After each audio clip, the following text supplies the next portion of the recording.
წინაშე დიდი მადლობა.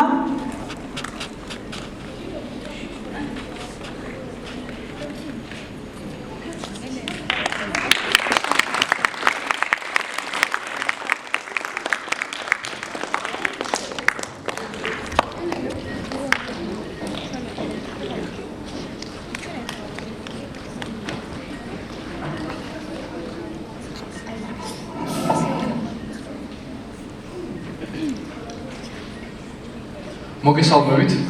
დღევანდელი ჩვენი საკონფერენციო თემა იქნება რობოტიკა და ადამიანის მომავალი. კონფერენციას და პრეზენტაციას წარდგენთ სკოლა ბრიტანიკის მერვე კლასი, 16 აყაიშვილი, ნუსაფრის ხელაური, ვიკა ესვანჯია, კესო ოღაძე, მარიამ ჩიმახიძე და ანდრია ქოგულაშვილი. მაშასე რობოტიკა.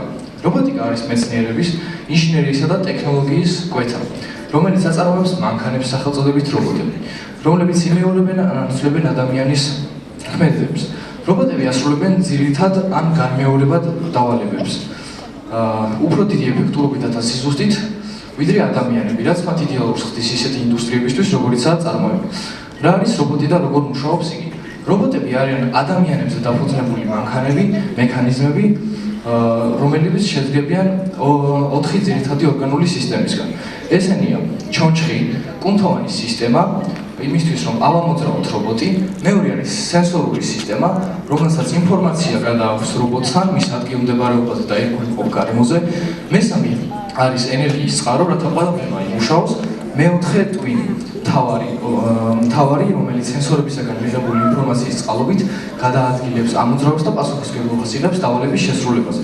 რობოტი შეიძლება იყოს ორი სახის, დაპროგრამებული და დისტანციურად მართვადი ადამიანის მიერ. რობოტიკა სხვადასხვა ინდუსტრიაში გამოიყენება. ჩვენ შეგვიძლია ჩამოთვალოთ რამდენიმე მათგანი. პირველი არის წარმოება. რობოტები ჩვეულებრივ გამოიყენება ქარხნებში, ისეთი ამოცანების შესასრულებლად, როგორიც ნიმუშების შეგროვება, ექსპერიმენტების ჩატარება და აღჭურვილობის შენარჩუნება. მეორე არის კოსმოსური კვლევა. კოსმოსური სააგენტოები იყენებენ რობოტებს კოსმოსის საძიებო სამუშაოების შესასრულებლად, როგორიც არის ნიმუშების შეგროვება, ექსპერიმენტის ჩატარება და აღჭურვილობის შენარჩუნება. მესამე არის სამხედრო. რობოტები გამოიყენება სამხედრო პროგრამებშიც, ისეთი ამოცანების შესასრულებლად, როგორიც არის ბომბის განადგურება, დაზვერვა და მეთვალყურეობა. მეოთხე არის სამომხმარებლო პროდუქტები. ჩვენ ვიყენებთ რობოტებს სამომხმარებლო პროდუქტებშიც, როგორიც არის რობოტული მტვერსას გაზონის სათიბი მანქანა და სათამაშოები. ტექნოლოგიის განვითარებასთან ერთად სავარაუდოა, რომ მომავალში რობოტების გამოყენება კიდევ უფრო გავრცელდება. შანსები იმისა, რომ ჰუმანოიდი რობოტები ყოველდღიურ ცხოვრებაში ძალიან დაგვეხმარებიან და ზოგიერთ საქმიანობაში ადამიანური რესურსების ალტერნატივადაც კი იქცევიან, ეს პერსპექტივა საკმაოდ რეალურად გამოიყურება. რაც იმას ნიშნავს, რომ ჰუმანოიდი რობოტები ასრულებენ ისეთ სამუშაოებს, რასაც ძირითადად ადამიანები ასრულებენ. ჰუმანოიდი რობოტებს შეუძლიათ თანამშრომლობა ქარხნებსა და სხვადასხვა დაწესებულებებში.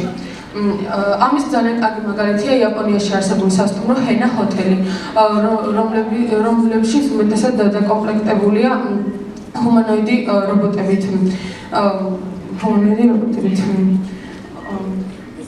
ისინი სრულ მომსახურებას უზრუნველყოფენ. სასტუმროში იმდენად ცოტა ადამიანი მუშაობს, რომ შესაძლოა მათ სტუმრობისას ვერ შევხვდეთ, რადგან სასტუმროში ძირითადად საქმიანობენ ჰუმანოიდი რობოტები. ასევე დავამატებ იმას, რომ კვლევების ჩატარების შედეგად დადგინდა, რომ ბავშვები მკურნალობის პროცესში უფრო მეტად ჰუმანოიდ რობოტებს ემორჩილებიან, ვიდრე ადამიანებს. რის გამოც მათთვის უფრო დაუპრომარტივი ხდება საავადმყოფოში დარჩენა. ასევე მოვიყვან მაგალითს, რომ ჰოლანდიაში უკვე არსებობს რობოტების გამოყენების პრაქტიკა დიაბეტიან და სხვადასხვა დაავადების მქონე ბავშვებთან. რობოტები ბავშვებს ადვილად უმეგობრდებიან და შემდეგ ამავე რობოტის დავალებით ისინი იღებენ სწავლობენ სხვადასხვა ინფორმაციას თავიანთი დაავადებების შესახებ. ამისათვის რობოტები ამზადებენ პატარ-პატარა ქვიზებს, რომლებიც ბავშვებს დაეხმარებათ, რათა ისწავლონ მარტივად ინფორმაცია თავიანთი დაავადებების შესახებ.